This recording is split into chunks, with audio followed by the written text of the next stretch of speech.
Hi friends, ಎಲ್ಲ ಹೇಗಿದ್ದೀರಾ? ನಾನು ನಿಮ್ಮ ಮನೆ ಮಗಳು ಮಾಲಾ. ಇಲ್ಲಿ ಏನು ನೋಡ್ತಾ ಇದ್ದೀರಾ? ಇಲ್ಲಿ ನನ್ನ ಮಕ್ಕಳು ಪಾಪು, ನಮ್ಮ ಅಕ್ಕನ ಪಾಪು ಎಲ್ಲ ಸೇರಿ ಡ್ಯಾನ್ಸ್ ಆಡ್ತಾಯಿದ್ದಾರೆ. ನನ್ನ ತಂಗಿ ಅದಕ್ಕೆ ಸಪೋರ್ಟ್ ಮಾಡಿ ಹೇಳ್ಕೊಡ್ತಾ ಇದ್ಲು. ಎಲ್ಲರೂ ತುಂಬ ಕ್ಲೀನಾಗಿ ಡ್ಯಾನ್ಸ್ ಆಡ್ತಾಯಿದ್ರು. ನಮ್ಮ ತಂಗಿ ಪಾಪು, ನಮ್ಮ ಅಪ್ಪನ ಪಾಪು ಅಂತೂ ತುಂಬ ಚೆನ್ನಾಗಿ ಎಂಜಾಯ್ ಮಾಡ್ತಾಯಿದ್ರು. ಇಲ್ಲಿ ಮಂಡೇ ಆಗಿದ್ದರಿಂದ ಇದು ಮಂಡೇ ಲೋಗೋ ಆಗಿರುತ್ತೆ. ಸೊ ನಾನು ಇವಾಗ ಅಪ್ಲೋಡ್ ಮಾಡ್ತಾ ಇದ್ದೀನಿ. ಏನು ಮಂಡೇ ನಮ್ಮದು ಕ್ಲೀನಿಂಗ್ ಎಲ್ಲ ದೇವರೆಲ್ಲ ಕಳಿಸಾದ್ಮೇಲೆ ಕ್ಲೀನಿಂಗ್ ಮಾಡಿಕೊಂಡು ಸ್ವಲ್ಪ ಜೊತೆಗೆ ಸೋಮವಾರ ಆಗಿರೋದನ್ನು ವಾರ ಮಾಡಬೇಕು ಅಂತ ಹೇಳಿ ಮನೆಯೆಲ್ಲ ಕ್ಲೀನ್ ಮಾಡ್ಕೊತಾ ಇದ್ದೆ. ಅಷ್ಟರಲ್ಲಿ ನನ್ನ ತಂಗಿ ಪಾಪನು ನನ್ನ ಪಾಪನು ಸೇರಿ ಇಬ್ಬರು ಕೂತ್ಕೊಂಡು ಹಾಲು ಕುಡ್ದು ವೀಡಿಯೋ ನೋಡ್ಕೊಂಡು ಅವ್ರ ಪಾಡಿಗೆ ಅವ್ರು ಇದ್ದರು. ನಮ್ಮಮ್ಮನೂ ಇಲ್ಲಿ ಸ್ವಲ್ಪ ತರಕಾರಿನೆಲ್ಲ ಕಟ್ ಮಾಡಿಕೊಂಡು ಸಾಂಬಾರು ಮಾಡೋಣ, ಇವತ್ತು ಅಡುಗೆನೇ ಮಾಡಿಬಿಡೋಣ, ತಿಂಡಿ ಏನು ಬೇಡ ಅಂತ ಹೇಳಿ ಅಡುಗೆ ಮಾಡ್ತಾಯಿದ್ದು. ಸ್ವಲ್ಪ ಬಟ್ಟೆ ಒಗೆಯೋದೆಲ್ಲ ಇತ್ತು. ಸೊ ಹಾಗಾಗಿ ಇಲ್ಲಿ ಅಡುಗೆ ಮಾಡ್ಕೊತಾ ಇದ್ದು. ಇದೇನು ನೋಡ್ತಾ ಇದ್ದರೆ ಇದು ನಮ್ಮ ಮನೆ ಮುಂದೆ ನನ್ನ ತಂಗಿ ಮನೆದು ಹಸುಗಳದು. ಅವರು 4 ಹಸು ಇಟ್ಕೊಂಡಿದ್ದಾರೆ. ಸೊ ಡೈರಿಗೆಲ್ಲ ಹಾಲೆಲ್ಲ ಕದ್ದು ಹಾಕ್ಕೊತಾರೆ. ಹಳ್ಳಿಲೆಲ್ಲ ಸೊ ಹಾಗೆ ಅಲ್ವಾ. ಸೊ ಹಾಗಾಗಿ ಹಸುಗಳನ್ನೆಲ್ಲ ಸಾಕಲೇಬೇಕು. ಹಳ್ಳಿಲಿ ಜೀವನ ಮಾಡೋದೇ ಹಸುಗಳಿಂದ. ಹಸು ಇದ್ರೇ ಮನೆಗೆ ತುಂಬ ಚೆನ್ನಾಗಿರುತ್ತೆ. ಏನು ನೋಡ್ತಾ ಇದ್ದೀರಾ? ಇದು ನಮ್ಮ ಮನೇಲಿ ಅಂದರೆ ಹಳ್ಳಿಲಿ ಯಾರೂ ಇರಲ್ಲ, ಹಾಗಾಗಿ ಖಾಲಿ ಇದೆ ಮನೆ. ಜಾಸ್ತಿ ಏನೂ ಸಾಮಾನಿಲ್ಲ, ಅಡುಗೆ ಸಾಮಾನು. ನಾವು ಬೆಂಗಳೂರಲ್ಲೇ ಇರೋದ್ರೆ ನಮ್ಮ ಅಪ್ಪ ಅಮ್ಮ ಅಜ್ಜಿ ಎಲ್ಲ ಬೆಂಗಳೂರಲ್ಲೇ ಇದ್ದಾರೆ. ಸೊ ಹಾಗಾಗಿ ಜಾಸ್ತಿ ಏನೂ ಇಟ್ಟಿಲ್ಲ ಮನೇಲಿ. ಹಿಂಗೆ ಬಂದು ಹೋಗಿ ಮಾಡ್ತಾಯಿರ್ತೀವಿ ಅಷ್ಟೇ. ಜಾಸ್ತಿ ಏನು ಫಂಕ್ಷನ್ ಏನಾದ್ರು ಇತ್ತು ಅಂದರೆ ಮಾತ್ರ ಹಳ್ಳಿಗೆ ಬರೋದಿಲ್ಲ, ಅಂದರೆ ಬ್ಯಾಂಗ್ಳೂರಲ್ಲೇ ಇರ್ತಾರೆ ಎಲ್ಲರೂ. ನಾನು ಬೆಳಗ್ಗೆನೇ ಎಲ್ಲ ಮನೆಯೆಲ್ಲ ಕ್ಲೀನ್ ಮಾಡಿ ಸ್ನಾನ ಮಾಡ್ಕೊಳ್ಳೋಣ ಅಂತೇಳಿ ನೀರು ಒಲೆ ಹಚ್ತಾ ಇದ್ದೆ. ನೀರು ನನಗೆ ಹಚ್ಚೋಕ್ಕೆ ಬರ್ತಿರ್ಲಿಲ್ಲ, ತುಂಬ ಹೊಗೆ ಆಗಿಬಿಟ್ಟಿತ್ತು. ಸೊ ಹಾಗೂ ಹೀಗೂ ಮಾಡಿ ಹಚ್ಚಿದೆ. ಆಮೇಲೆ ಮನೆಯೆಲ್ಲ ಅವ್ರ ಕಸ ಎಲ್ಲ ಗುಡಿಸ್ಕೊಂಡು ನೆಲ ಒರೆಸ್ಕೊತಾ ಇದ್ದೆ. ನೆಲ ಒರೆಸ್ಕೊಂಡು ಕ್ಲೀನ್ ಮಾಡಿಕೊಂಡು ದೇವಸ್ಥಾನಕ್ಕೆ ಹೋಗೋಣ, ದೇವರಿಗೆ ಇವತ್ತು ಪೂಜೆ ಮಾಡಿಸೋಣ ಅಂತ ಹೇಳಿ ಎಲ್ಲ ಕ್ಲೀನ್ ಮಾಡ್ಕೊತಾ ಇದ್ದೆ. ವಾರ ಅಲ್ವಾ. ಸೊ ಹಾಗಾಗಿ ಎಲ್ಲ ಕ್ಲೀನ್ ಮಾಡಿಕೊಂಡು ನೆಲ ಒರೆಸ್ಕೊಂಡು ಬರ್ತಾಯಿದ್ದೆ. ನಮ್ಮಮ್ಮ ಎಲ್ಲ ಅಡುಗೆಗೆ ಪ್ರಿಪೇರ್ ಮಾಡ್ಕೊತಾಯಿದ್ರು ಅಡುಗೆ ಮನೇಲಿ. ನಮ್ಮ ಪಾಪು ಎಲ್ಲ ಆಚೆಗಡೆ ಆಟ ಆಡ್ತಾಯಿದ್ರು. ಸೊ ಹಾಗಾಗಿ ನನಗೇನೂ ರಿಸ್ಕ್ ಆಗಲಿಲ್ಲ ಇವತ್ತು. ಎಲ್ಲ ಕ್ಲೀನ್ ಮಾಡ್ಕೊಂಡು ಬಂದೆ. ಸೊ ಎಲ್ಲ ಕ್ಲೀನ್ ಮಾಡೋದನ್ನ ಸ್ನಾನ ಮಾಡ್ಕೊಂಡು ದೇವಸ್ಥಾನಕ್ಕೆ ಹೋಗೋಣ ಅಂತೇಳಿ ದೇವಸ್ಥಾನಕ್ಕೆ ಹೋದು. ಇಲ್ಲಿ ಏನು ನೋಡ್ತಾ ಇದ್ರೆ ಇದಿನ್ನೂ ಫಿನಿಷಿಂಗ್ ಆಗಿಲ್ಲ ಟೆಂಪಲ್ಲು. ಸೊ ಇದು ಕರಿಯಮ್ಮ ದೇವರು, ಇಲ್ಲೇ ಅಪ್ಪಣೆ ಆಗೋದು ಕರಿಯಮ್ಮ ದೇವರು. ಇದಾದಮೇಲೆ ನಮ್ಮದು ಆಂಜನೇಯ ಸ್ವಾಮಿ, ಊರನ್ನ ಕಾಯೋದೇ ಆಂಜನೇಯ ಅಲ್ವಾ. ಸೊ ಹಾಗಾಗಿ ಆಂಜನೇಯ ಸ್ವಾಮಿಗೂ ಹೋಗಿ ಪೂಜೆ ಮಾಡಿಸ್ಕೊಂಬರೋಣ ಅಂತೇಳಿ ಪೂಜೆ ಮಾಡಿಸ್ಕೊಂಬಂದು ಪೂಜೆ ಎಷ್ಟು ಚೆನ್ನಾಗಾಗಿತ್ತು ಅಂದರೆ ಇಲ್ಲೂ ಅಪ್ಪಣೆ ಆಗುತ್ತೆ ಆಂಜನೇಯ ಸ್ವಾಮಿದು, ಶಕ್ತಿಶಾಲಿ ದೇವರು. ಸೊ ನನಗಂತೂ ದೇವ್ರ ಮೇಲೆ ನಂಬಿಕೆ ಇದೆ ಅಂತ ನಾನು ಯಾವಾಗಲೂ ಹೇಳ್ತಾನೆ ಇರ್ತೀನಿ. ಆಂಜನೇಯ ಸ್ವಾಮಿ ದೇವಸ್ಥಾನ ಎಲ್ಲ ಮುಗಿಸ್ಕೊಂಬಂದಾದ್ಮೇಲೆ ನಮ್ಮಮ್ಮ ಆಲ್ರೆಡಿ ಅಡುಗೆ ಮಾಡಿಬಿಟ್ಟಿದ್ರು. ಮುದ್ದೆ ತರಕಾರಿ ಸಾರೆಲ್ಲ ಹಾಕಿ ಕಡಲೆಕಾಳು ಅಲಸಂದೆಕಾಳೆಲ್ಲ ಹಾಕ್ಬಿಟ್ಟು ಸಾಂಬಾರು ಮಾಡಿಟ್ಟಿದ್ರು. ಸೊ ನಾನು ನನ್ನ ಮಗಳಿಗೆ ಊಟ ಮಾಡಿಸ್ತಾ ಇದ್ದೆ. ನೋಡ್ಬೋದು ಅವಳು ಯಾವ ಥರ ರೀತಿಲಿ ಕೂತ್ಕೊಂಡು ತಿಂತಾ ಇದ್ದಾಳೆ ಅಂತ. ನಾವೆಲ್ಲ ಊಟ ಎಲ್ಲ ಆದಮೇಲೆ ನಮ್ಮಮ್ಮ ಆಲ್ರೆಡಿ ಬಟ್ಟೆ ತೊಗೊಂಡು ರೆಡಿ ಆಗಿಬಿಟ್ಟಿದ್ರು. ಬನ್ನಿ ಹೋಗೋಣ ಹೊಳೆ ಹತ್ರಕ್ಕೆ, ಹೊಳೆಗೆ ಹೋಗ್ಬಿಟ್ಟು ಬಟ್ಟೆ ಹೊಕ್ಕೊಂಬರೋಣ ಅಂತ ಹೇಳಿದ್ರು. ಸೊ ನಾನು ನನ್ನ ಪಾಪು, ನಮ್ಮಮ್ಮ, ನನ್ನ ತಂಗಿ ಮೂರು ಜನನು ಹೊಳೆ ಹೋಗೋಕ್ಕೆ ಅಂದ್ಬಿಟ್ಟು ರೆಡಿ ಆದವು. ನನ್ನ ತಂಗಿ ನೋಡ್ತಿರ್ಬೋದು ಯಾವ ಥರ ಬಕೆಟ್ ಹೊತ್ಕೊತಾ ಇದ್ದಾಳೆ ಅಂತ. ವೀಡಿಯೋ ತೊಗೊತಾ ಇದ್ರೆ ನಗ್ತಾ ಇದ್ಲು, ಇದನ್ನೆಲ್ಲ ತೊಗೊತಾ ಇದೀಯ ನೀನು ಅಂತ. ಸೊ ಏನೋ ಒಂಥರ ಎಂಜಾಯ್. ಈ ಥರ ಎಲ್ಲ ಹೊರಗಡೆ ಹೋಗಿ ಬಟ್ಟೆ ತೊಳ್ಕೊಂಬರೋದು ಅಂದರೆ ಸಖತ್ ಇಷ್ಟ ಅಲ್ವಾ.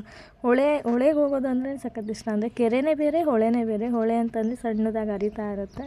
ಹಾಗಾಗಿ ನಾವು ಅಲ್ಲಿ ಹೋಗಿ ಬಟ್ಟೆ ಒಗೆಯೋದು ಅಂತ ಪ್ಲ್ಯಾನ್ ಮಾಡಿಕೊಂಡು ಹೋಗ್ತಾಯಿದ್ದು. ಸೊ ನಮ್ಮೂರು ನೋಡ್ಬೋದು ಯಾವ ಥರ ಇದೆ ಅಂತ. ಹಳೆ ಕಾಲದ್ದೇನೆ. ಸೊ ಈಗೀಗ ಮನೆ ಕಟ್ಕೊಂಡಿದ್ದಾರೆ ಎಲ್ಲರೂ. ನಮ್ಮೂರಲ್ಲಿ ಜಾಸ್ತಿ ಅಂತಂದರೆ ಜೋಳನೇ ಬೆಳೆಯೋದು ನಾವು. ಜೋಳದಲ್ಲಿ ನಮ್ಮೂರೇ ಫೇಮಸ್ಸು. ಸೊ ಜೋಳದಲ್ಲಿ ಎಲ್ಲರ ಮನೆ ಮುಂದೆನೂ ಜೋಳನೇ ಇತ್ತು. ಸೊ ನಾನು ಅದನ್ನು ಪಿಕ್ ತೊಗೊಂಡೆ, ಚೆನ್ನಾಗಿದೆ ಅಲ್ಲ ಅಂತ ಹೇಳಿ. ಅಲ್ಲಿ ಇಬ್ಬರು ಅಜ್ಜರು ಕುತ್ಕೊಂಡಿದ್ರು. ಅವ್ರು ನನ್ನನ್ನೇ ನೋಡ್ತಾಯಿದ್ರು, ಇವಾಗ ಬಂದಿದೆಯಾ ಊರಿಂದ, 3 ವರ್ಷ ಆಯಿತು ಊರಿಗೆ ಹೋಗೇ ಇಲ್ಲ ನಾನು. ಸೊ ಅವ್ರು ನನ್ನನ್ನು ಕೇಳ್ತಾಯಿದ್ರು ಯಾವಾಗ ಬಂದೆ ಏನು ಅಂತ. ಅದೆಲ್ಲ ಆದಮೇಲೆ ಹೊಳೆ ಬಂದೇ ಬಿಡ್ತು ನೋಡ್ತಾನೆ. ಇಲ್ಲಿ ಏನು ನೋಡ್ತಾ ಇದ್ದೀರಾ, ಇದು ಹೊಳೆ ಕಾಗೆದಳ್ಳ ಅಂತ ಕರೀತಾರೆ ಇದನ್ನು. ಸೊ ಇದು ಚಿಕ್ಕದಾಗಿ ಹರಿತಾ ಇರುತ್ತೆ, ನಾಲೆ ಥರ ಹೋಗ್ತಾ ಇರುತ್ತೆ. ಜಾಸ್ತಿ ನೀರಿದ್ದಾಗ ಮೆಟ್ಲು ತನಕನೂ ನೀರು ಬರುತ್ತೆ. ಬಟ್ ಈಗ ಕಮ್ಮಿ ಆಗಿದೆ ನೀರು. ಸೊ ಅದರಲ್ಲೇ ನಾವು ಬಟ್ಟೆ ಹೊಕ್ಕೊಂಬರೋಣ ಅಂತ ಹೇಳಿ ಪ್ಲ್ಯಾನ್ ಮಾಡ್ಕೊಂಡಿದ್ವಲ್ಲ. ಸೊ ಹಾಗಾಗಿ ಹಂಗೆ ಬಂದಿದ್ದು. ಜಾಸ್ತಿ ನೀರು ಇರಲಿಲ್ಲ, ಕಮ್ಮಿ ಇದೆ. ಸೊ ಅದರಲ್ಲೂ ಚೆನ್ನಾಗಿ ಕಾಣಿಸ್ತಾ ಇತ್ತು. ನೀರಲ್ಲಿ ಆಟ ಆಡೋಕ್ಕೆ, ಎಂಜಾಯ್ ಮಾಡೋಕ್ಕೆಲ್ಲ ಚೆನ್ನಾಗಿರುತ್ತೆ. ಬಟ್ಟೆ ಒಗೆಯೋಕ್ಕಂತೂ ತುಂಬ ಚೆನ್ನಾಗಿದೆ, ಜಾಗ ಮಾತ್ರ ಕ್ಲೀನ್ ಆಗಿದೆ. ಜೊತೆಗೆ ಸುತ್ತಮುತ್ತ ಹಸಿರಿದೆ, ಯಾವುದೇ ರೀತಿಯಾದ ಏನು ಪ್ರಾಬ್ಲಮ್ ಇರಲ್ಲ. ಮತ್ತು ಜಾಸ್ತಿನೂ ನೀರಿಲ್ವಲ್ಲ. ಸೊ ಹಾಗಾಗಿ ಏನು ಪ್ರಾಬ್ಲಮ್ ಆಗೋಲ್ಲ, ಬಟ್ಟೆ ಒಗಿತಾ ಇರ್ತೀವಿ. ಇಲ್ಲಿ ನಮ್ಮಮ್ಮ ಎಲ್ಲ ಬಟ್ಟೆನ ತೆಗೆದುಬಿಟ್ಟು ಎಲ್ಲ ಕ್ಲೀನಾಗಿ ತಕ್ಕೊಂಡು ಅದನ್ನು ಬಕೆಟಲ್ಲಿ ನೆನೆಸೋಣ ಅಂತ ಹೇಳಿ ಅವರು ರೆಡಿ ಮಾಡ್ಕೊತಾಯಿದ್ರು. ಇಲ್ಲಿ ನನ್ನ ಮಗಳು ನನ್ನ ತಂಗಿಗೆ ರೇಗಿಸ್ತಾಯಿದ್ಲು. ನಾನು ನೀನು ಅಂದ್ಕೊಂಡು ಬೈಕೊಂಡು ರೇಗಿಸ್ತಾಯಿದ್ಲು. ನನ್ನ ಮಗಳೇ ಇವತ್ತು ಎಂಟರ್ಟೈನ್ಮೆಂಟಲ್ಲಿ ಎಷ್ಟು ಚೆನ್ನಾಗಿ ಎಲ್ಲರನ್ನೂ ಮಾತಾಡಿಸ್ತಾಯಿದ್ಲು ಗೊತ್ತಾ. ಅಲ್ಲಿ ಬಂದವ್ರನ್ನೆಲ್ಲರನ್ನೂ ಕ್ಲೀನಾಗಿ ಮಾತಾಡಿಸ್ತಾಯಿದ್ರು. ನಮ್ಮಮ್ಮ ಎಲ್ಲ ಬಟ್ಟೆನ ತೊಗೊಂಬಂದಿದ್ರಲ್ಲ ಅದನ್ನೆಲ್ಲ ತೆಗಿತಾಯಿದ್ರು. ತೆಗ್ದು ನೀರನ್ನ ತೋಡ್ಕೊಂಡು ನೆನೆ ಹಾಕ್ಕೊಬೇಕಲ್ವ, ಸೊ ಹಾಗಾಗಿ ಎಲ್ಲ ಕ್ಲೀನಾಗಿ ತೊಗೊತಾಯಿದ್ರು. ಸೊ ಇಲ್ಲಿ ಏನು ನೋಡ್ತಾ ಇದ್ದಾರೆ ಅದು ನಮ್ಮದು ಊರು ಪಟೇಲ್ರ ಮನೆ ಅಂತ. ಅದು ಇಲ್ಲೇ ಇರೋದು, ನಾಲೆ ಹತ್ರನೇ ಇರೋದು, ಅದು ಪಟೇಲ್ರ ಮನೆ.